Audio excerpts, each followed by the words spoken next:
think our guys played very situationally aware, and won the battlefield position. I thought our special teams, particularly the punt team, did a great job pinning them down there. Defense rewarded them for that, with turnovers and sacks and productive plays. And offensively scored 24 points, but and opportunities maybe to do a little bit more, but still we're able to move the ball to on the possessions where we did score touchdowns, pin them down in there too. So I thought overall versus a really good football team, it was a productive day. And really when you talk about playing complementary football, it was that type of game. That's what we're talking about. All three phases complement each other, and we're able to get out of there with a win. You're looking at the tight end tape again outside of the touchdowns. What stood out?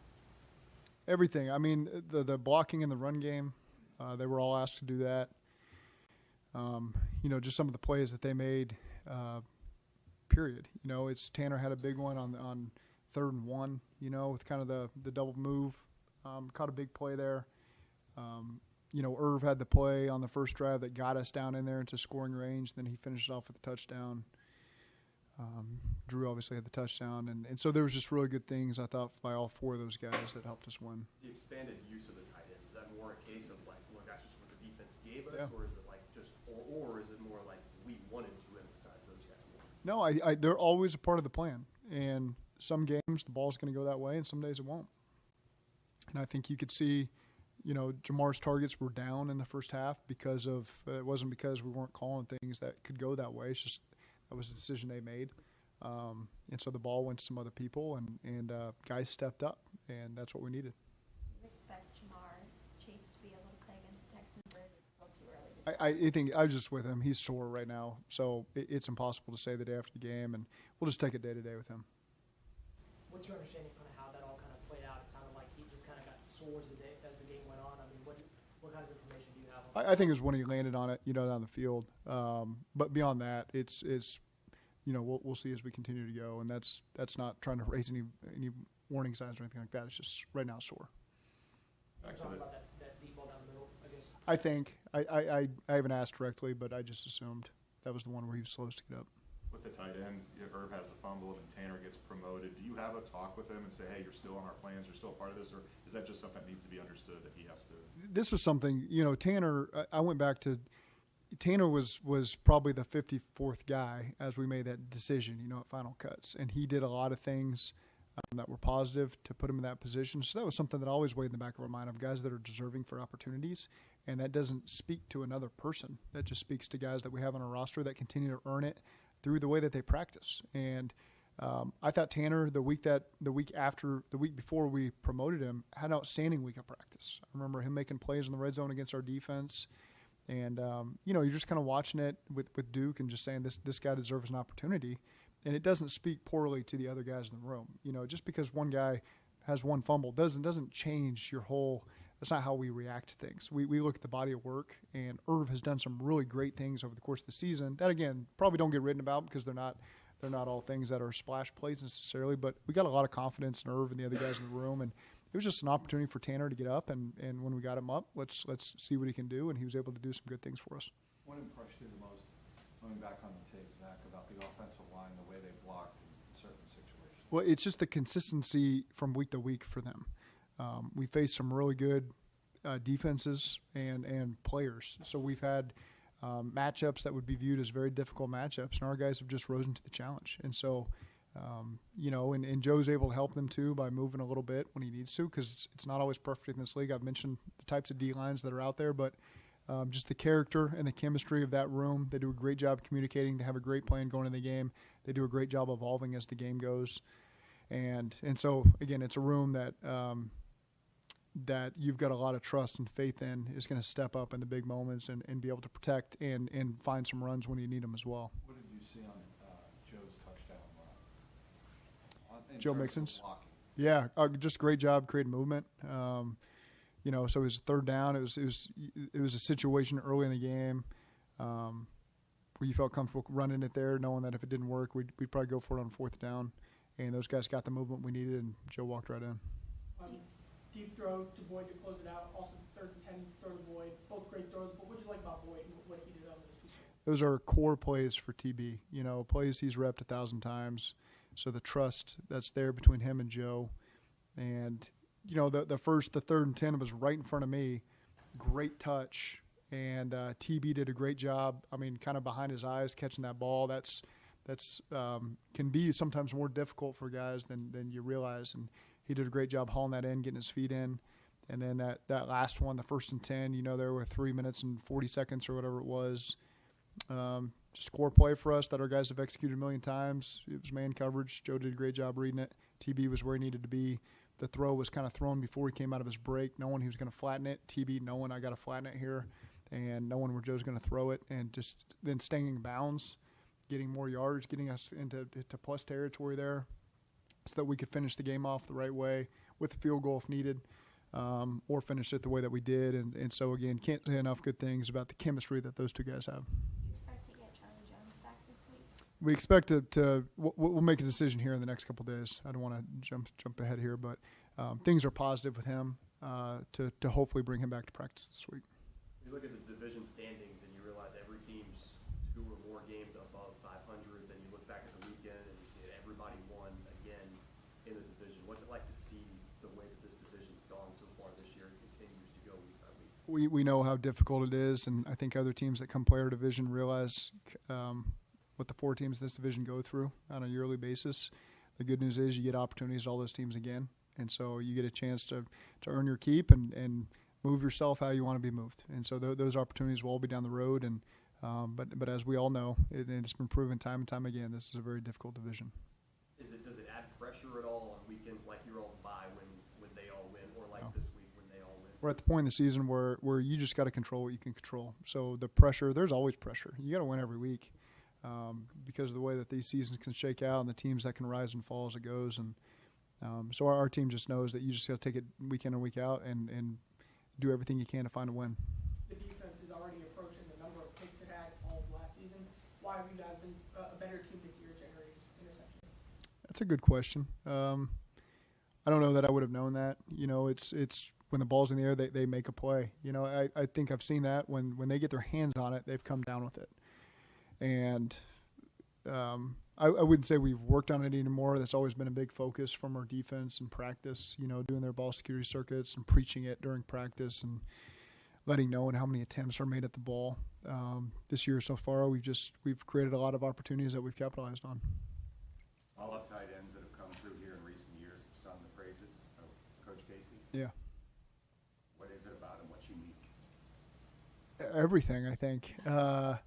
First of all, he's got a background that people they know that he's got a lot of credibility there. And for someone that's really self-made, pro baseball player, decided to go back to college, was a star player at Rice. I mean, you got to understand I believe he threw a touchdown pass. I know he ran for touchdowns. He played defensive end. He's had a sack in a game. I think he threw the javelin in a track meet once. I think he got second. You might have to look that up when he was at Rice, just for the heck of it. And so the guy's just he's a machine, and he's so detailed on how he played 4 years in the Texans, which at the time he played there probably had the best overall group of tight ends that I'd seen in a long time. The way they detailed and they used him in that offense. So he got to learn a lot of football there in his 4 years in Houston playing for Kubiak. And then he went to Philly. They had great tight ends there in Philly. So he saw a lot of great ways to do it from great players and coaches. And then he comes here and he gets a chance just to hone in on the details. And so I think it's important, especially at that position, someone who played it because of all 3 phases that they have to participate in on offense. And he understands that and stresses the little details, how they're critical to making guys successful. They bought into that.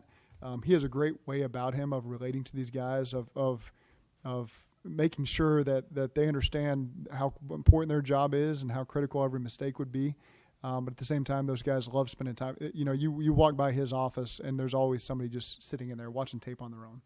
And so there's over the history of coaches in the NFL, there's probably some that people have avoided. They only want to be around them when they have to be. James is one of those guys that I think guys really flock to. You look at Tyler Eifert when I first got here all the way to the guys that we have now. They want to learn from him. They trust everything he says is going to help them be a better player. I think he's helped every single tight end that's come through there reach their potential. I truly believe that, every guy we've seen here. And I think that they would all say that as well. And so it's hard to imagine that there's one better than him. He's one of the first guys you call, right? When you get a job. He's one of the. Yeah, I mean, I think now 5 years in, I can be truthful on how the whole situation played out. My brother coached in Philly when James played there, and I was looking, if I got the opportunity, I needed a tight end coach, and I was asking people. My brother said, "You just hired James Casey," and I said, "I don't really know him." He said, "Just hire him. Trust me, just hire him." He was at the University of Houston, so I remember calling James, and I just said, "Hey, if I get this opportunity somewhere, do you want to be the tight end coach?" And he just said, "Yes." And I think I called him 40 days later, and I said, "Hey, I got a job. Are you still in?" He goes, "Yes." And that was the interview process. But again, it was because of I knew his body of work as a player. I knew who he learned from. I'd seen, he wasn't the starting tight end for the Houston Texans. He was probably third or fourth. And when you're the third or fourth, you got to know all the details in order to survive at a place like there where they used a ton of 12 and 13 personnel. I knew that you'd be on top of it. He played for my brother, so my brother knew what type of person and player he was, and haven't been disappointed ever, in James. And so again, he's everything that you'd hoped he'd be, and he's done a great job with those guys. There's always a lot of talk about when players play former teams like Nick and the Rams early this year. I mean, Frank got to play the 49ers, Yeah. now James and the Texans. Do you see a little extra juice from coaches when they get to go against a team they played for? I think our guys do a good job of not bringing that out. You know what's there. There's the history there, certainly, and Dan Pitcher is from New York.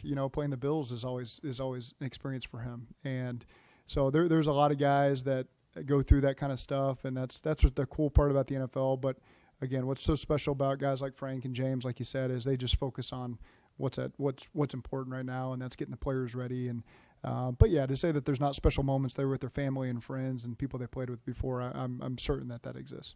Zach, there's a story out there, has been recently, about, I guess your grandmother saw a TV segment about a World War II veteran, Yeah. super fan, wanted you to connect with him. Okay. My question is, what was that conversation with your grandmother? And then why do you make it a point to have that one-on-one connection with fans when you can? Yeah. I don't know how that's out there, but that is true. My Mimi, Peggy, she lives in Ada, Oklahoma. She called me and she sent me a video she did it an unbelievable way that she did it. She sent me the video and she sent me a text saying, "I'll explain when you have time, call me." She didn't call me. She just said, "When you have time on your bye week, call me." So I watched this video. It was cool. It was a World War II veteran and a friend of his, somewhere in Ohio. I can't quite remember where in Ohio, but that they wanted to meet a player, a coach, and so she just asked me when I had time to film a video and send it to her, and she'd forward it on, and so I talked to her, and we talked a lot about Ada high school football. Ada's a big powerhouse down there. That's my dad won state championships, and so she still goes to all the games at Ada. So I think they had a big game against Potu that week. I think they got beat as I looked it up, but so she's all into high school football in Ada, Oklahoma. She had a bunch of Division I athletes. My uncle played at Oklahoma State basketball. My dad played at Oklahoma.